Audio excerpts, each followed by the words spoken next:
From the Ministry of the Presidency in Georgetown, this is This Week with the President.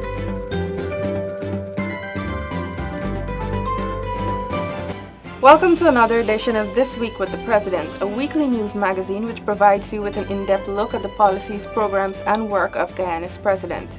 In the highlights, local health sector to benefit from another batch of Chinese medical professionals. President pleased with the diaspora's interest in Guyana, and draft strategic plan for government ministries to be launched soon. Stay with us.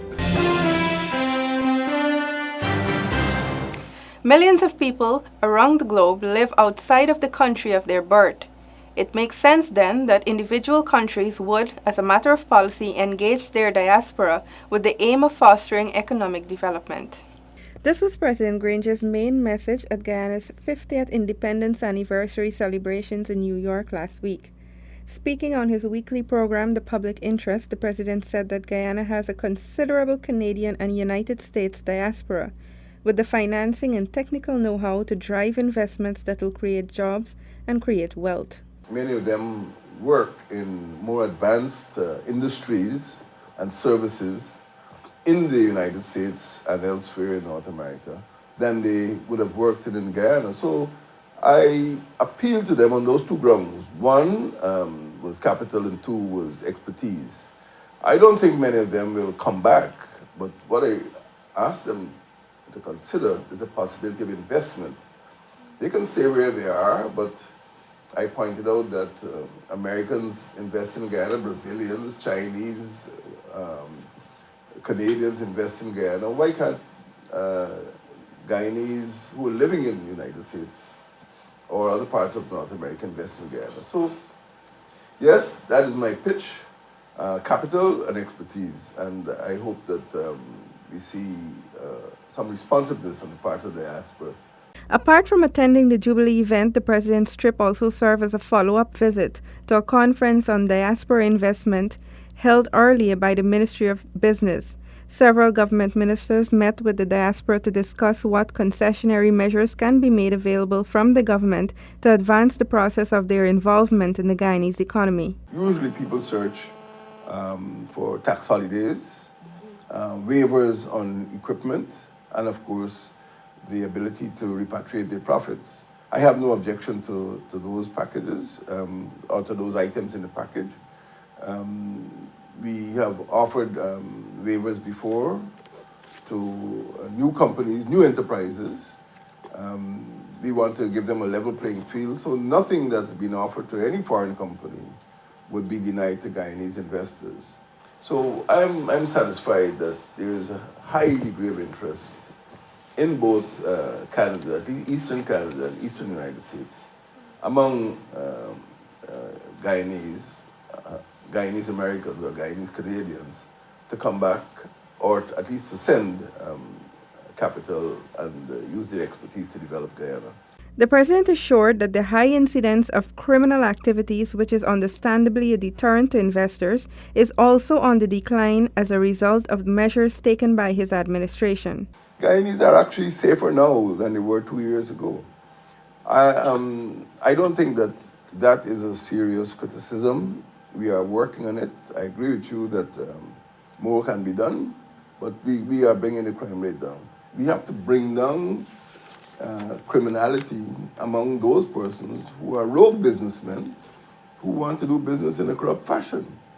But I intend to stamp it out within government, stamp out graft, stamp out corruption.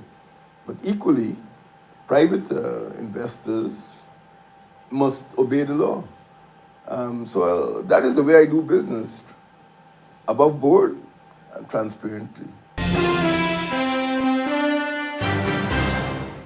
Guyana's cordial relations with the People's Republic of China over the last 40 years resulted in mutually beneficial partnerships. The local health sector in particular benefited significantly from the Medical Brigade program. On Wednesday, a reception was held at the Chinese embassy to bid farewell to the 11th batch of the Chinese Medical Brigade and welcome their replacement, a 16-member team of medical professionals who will be dispatched to the Georgetown Hospital Corporation and the Linden Hospital Complex. Raven's Chinese medical team have treated 41,000 patients give emergency treatment to 3,000 patients who were critically ill, and performed 6,000 surgeries. And our team carried out 3 volunteer work in remote areas of Guyana, which is a perfect proof of our cooperation. We also have set up a trauma center at GPHC and endoscopic center for surgery in Linden Hospital. Now, a new batch of doctors have arrived. 12th Chinese Medical Brigade have arrived in Guyana. We trust 12th Chinese Medical Brigade will carry out more medical service to advance our cooperation into a new era. Chinese medical teams have combined the efforts and expertise of more than 160 Chinese medical experts. Guyanese have benefited from the expertise of professionals in areas such as acupuncture, anesthetics, gynecology, nephrology, oncology, ophthalmology, pathology, radiology, urology, obstetrics, pediatrics, general surgery, plastic surgery, and osteopathy. Cooperation in the health sector has been a distinguishing feature of human relations, which emphasize not only the formal engagement between our two republics, but more particularly the personal and everyday friendship between our two peoples. The well-being of our people is the basis of human happiness and of economic progress. The medical teams, which commenced their missions to the Guyanese people in 1993, 23 years ago, have been an integral part of our relationship. The medical teams were made possible by the Protocol on the Medical Cooperation between the governments of the Republics of Guyana and China, which was signed on the 26th of May, 1993. Cooperation in the health sector between Guyana and China has seen the establishment of an eye center at the GPHC and the commissioning of a center for laparoscopic surgery at the Linden Hospital complex. Guyanese are extremely grateful for the work and the contribution of the Chinese medical teams. Meanwhile, Guyana's friendship with the United Kingdom was also hailed during a reception in honor of the 90th birth anniversary of Her Majesty Queen Elizabeth II.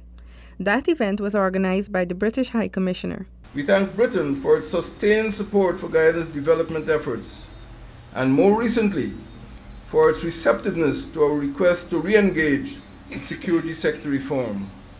Parliamentary Under Secretary of State in the UK's Foreign and Commonwealth Office, Mr. James Doddridge, recently visited Guyana and presented the government with an analysis on the state of the security sector, as well as a potential plan of action which the UK government could assist Guyana in implementing. However, there are several other areas in which the country stand to benefit. The launch of the UK Caribbean Fund this year, as you referred to earlier, will assist also in infrastructural works that can contribute to achieving development targets. Assistance in health and education will aim at the goal of having a healthy population and an educated nation. Guyana is particularly appreciative of the Queen's role as head of the Commonwealth of Nations, a body which stands firmly in support of Guyana over Venezuela's claim to its territory. We were heartened, therefore, by the unambiguous asseverations of the Parliamentary Under Secretary of State of the Foreign and Commonwealth Office, who iterated that the Guyana-Venezuelan boundary was fixed in the 1899 Arbitral Tribunal in Paris, and that, and I quote, "The United Kingdom supports the territorial integrity of your country unequivocally," end of quote. We are assured by the reaffirmation of the United Kingdom's support for Guyana's position on the attempts by the Bolivarian Republic of Venezuela to overturn previously settled borders.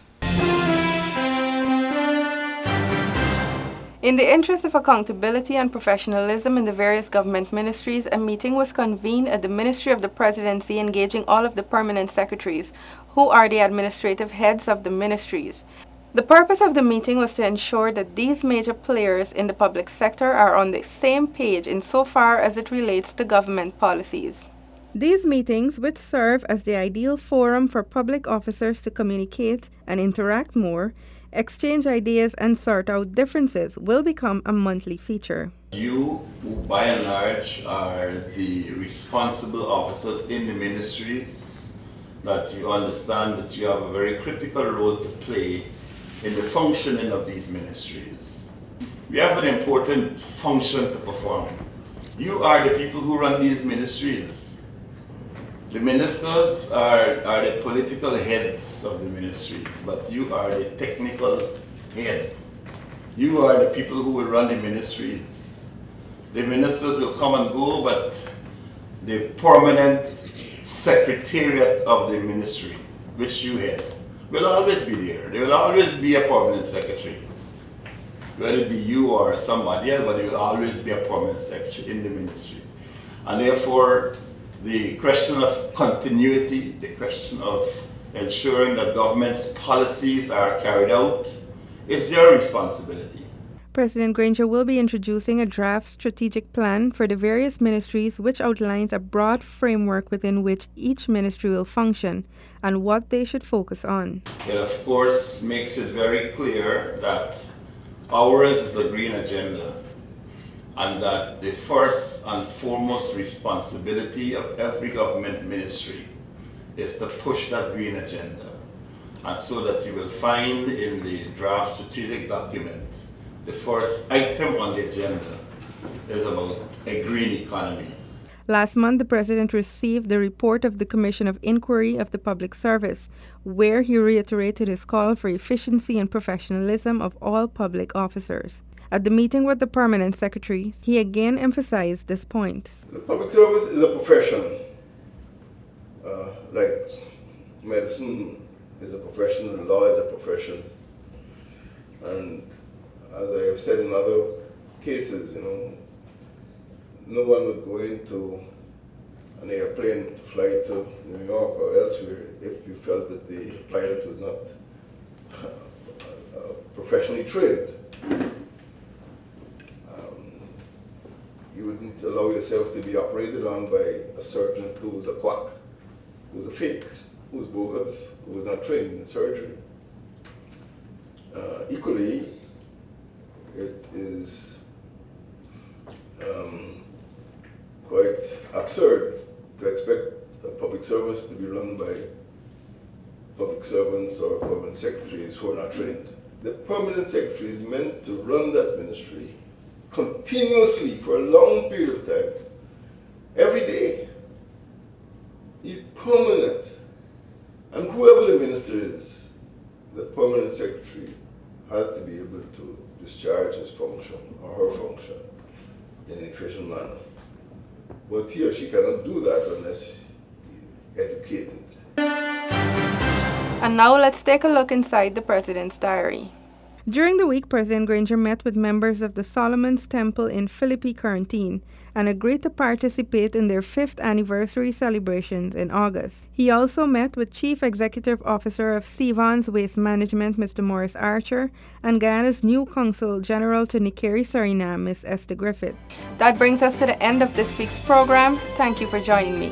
For regular updates on the Ministry of the Presidency, go to our website www.motp.gov.gy. Like our Facebook page, Ministry of the Presidency, and follow us on Twitter and Instagram at MOTP Guyana. Do have a safe and productive rest of the week. Goodbye.